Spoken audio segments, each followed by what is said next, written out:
Well, let me show you something really quick. So you'll notice we have this pump, right? And we get up, we max out. We had a trend line here, but overall we're holding stable. Now, we were all the way maxed out with the hourly stochastic oscillator, which is a momentum indicator. We maxed out on the momentum and then we bled off, which is what you want to see. Now, normally, when you bleed off like this, you're going to get a big dump. You got a big pump on the way up, right? So we started low and went high and got this big move up. It's a really bullish sign when you don't come down and correct along with the stochastic oscillator. I can go back and show you every single Stoch cycle from bottom to top to bottom, from crest to trough to crest of each wave, and it virtually every time will work out that way. On the way up, you get a big pump. On the way down, you got a big dump. But it is a very bullish sign when you don't dump when the stochastic oscillator is resetting. Now, with that in mind, take a look at what happened here. Right, we pumped all the way up. We didn't actually correct that far, so we got that reset on the oscillator. We got all the way down and fully reset that stochastic oscillator without a corresponding dump on the price.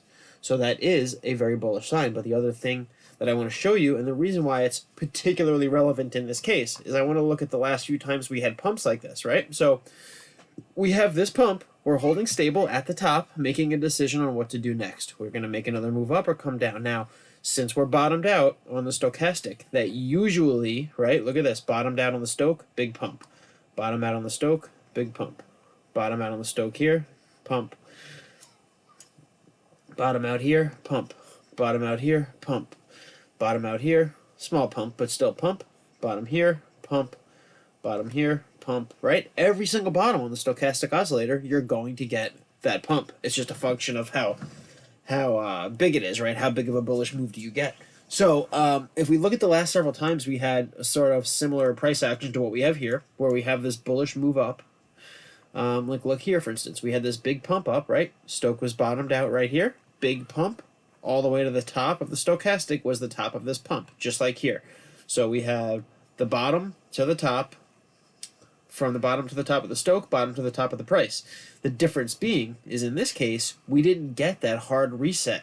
We didn't see a full reset all the way back to the bottom, a nice clean reset from crest of the wave back to the trough of the wave. We didn't see that here.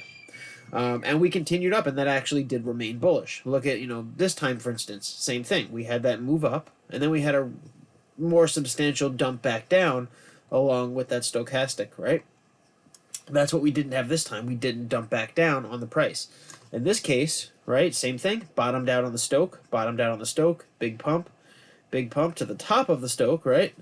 By the time we actually started dumping, so we were still really high in the stochastic, we weren't reset really low. So after this pump up and we were moving sideways for a bit, we were completely overbought on the Stoch. Again, the opposite of what we have here. This pump, it was kind of all over, so it's harder to see. This time, right, so we had bottom, right, bottom down here, bottom of the price, bottom of the Stoch, pump from the bottom to the top of the Stoch, bottom to the top of the Stoch, big pump, right? So again, we are now, the stochastic's down low. We're primed for a big bounce like that.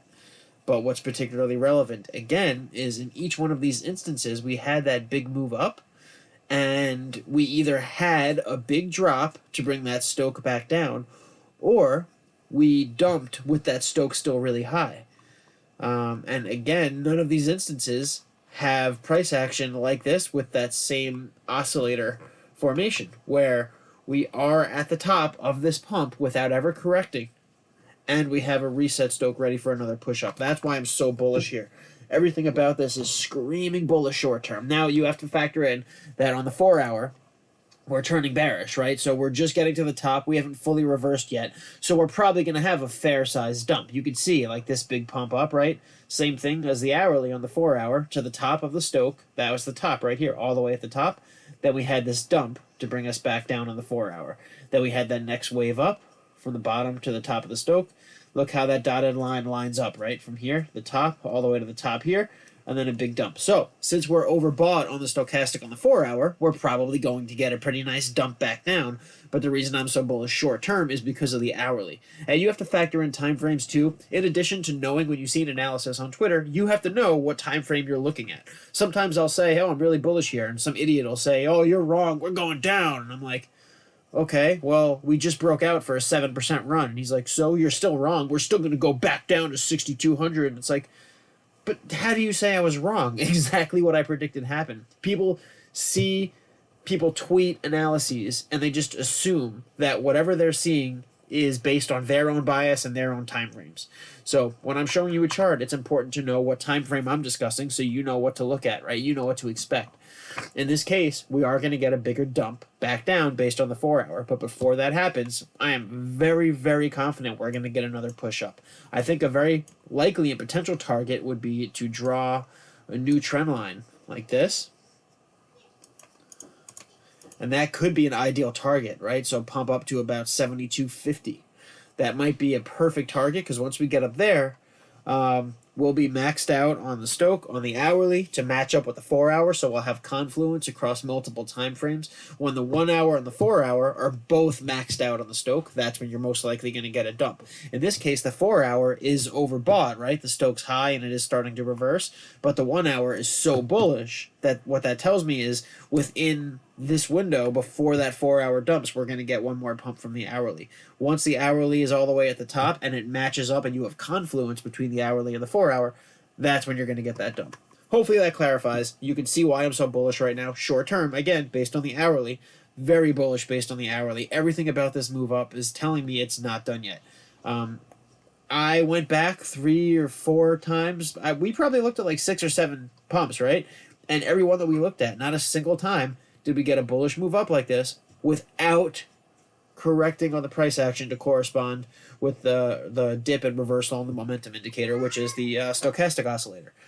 So we haven't seen this before, but everything about it is extraordinarily bullish. So stay tuned. We'll see what happens. I'm all in right now. Several trades. So hopefully I'll be bragging about gains pretty soon.